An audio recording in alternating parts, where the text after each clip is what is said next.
ဖះရဲ့ဂုံကျေးဇူးဆိုတာမကြံစီနိုင်လောက်အောင်ကြီးကျယ်တယ်ကြံစီလို့မရဘူးအဲ့ဒီလောက်ကြီးကျယ်တဲ့ဂုံကိုစိတ်ကကြည်ညိုလိုက်ပြီဆိုရင်အဲ့ဒီကြည်ညိုလို့ဖြစ်သွားတဲ့ကုသိုလ်ကလည်းအစိမ့်တရားဖြစ်သွားတယ်မကြံစီနိုင်ဘူးတဲ့ဒီချာနာထောင်နော်ဂုံတော်ကမကြံစီနိုင်လောက်အောင်မြင့်မြတ်တယ်အဲ့ဒါကိုစဉ်းစားရင်ဖြစ်တဲ့ကုသိုလ်ကလည်းမကြံစီနိုင်လောက်အောင်ကြီးကျယ်သွားတယ်အဲ့ဒီကုသိုလ်ကအကျိုးပေးပြီးဟေ့ဆိုရင်လည်းပဲအကျိုးရလက်ကမကြံစီနိုင်လောက်အောင်ကြီးကျယ်တယ်ဆိုလိုတာက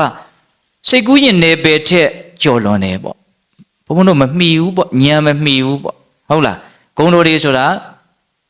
နော်အစိမ့်တရားဆိုတာဘာပြောတာတော့မကြံစီနိုင်ဘူးဆိုတာငါအဖြေမရှိအောင်ကမစဉ်းစားနိုင်ဘူးလို့ပြောတာဟုတ်လားမတွေးတတ်တော့ပါဘူးလို့ပြောတာပဲ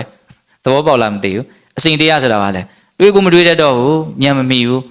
ဟုတ်လားအဲ့ဒီလောက်ကြီးကျယ်တဲ့ဂုံတော်ကိုကကြည်ညိုရင်ဖြစ်တဲ့ကုသိုလ်ကလည်းအစိမ့်တရားဖြစ်တယ်ကုသိုလ်ကအစိမ့်တရားဆိုရင်အကျိုးရလက်ကလည်းဘာဖြစ်မှာတော့အစိမ့်တရားပဲအဲ့ဒါဓမ္မကိုလည်းအဲ့ဒီတိုင်းနားလည်မယ်ဓမ္မကလည်းဂုံတော်ကအစိမ့်တရားပဲနော်အရိယာတန်ခါဖြစ်သွားပြီဆိုရင်အရိယာဆိုတာအဖြူရှင်တန်ရှင်းတဲ့ကိလေသာကိုသူ့အရှင်းနဲ့သူပယ်တတ်နိုင်တဲ့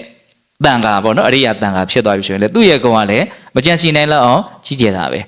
အဲ့လိုအစိမ့်တရားဖြစ်တဲ့ဘုရားတရားတန်ခါကိုကြည်ညိုရင်ကုသိုလ်ကလည်းအစိမ့်တရားဖြစ်တယ်ကုသိုလ်ကအစိမ့်တရားဖြစ်ပြီဆိုရင်သူ့ရဲ့စွန့်ရင်တတ္တိကလည်းအစိမ့်တရားပဲ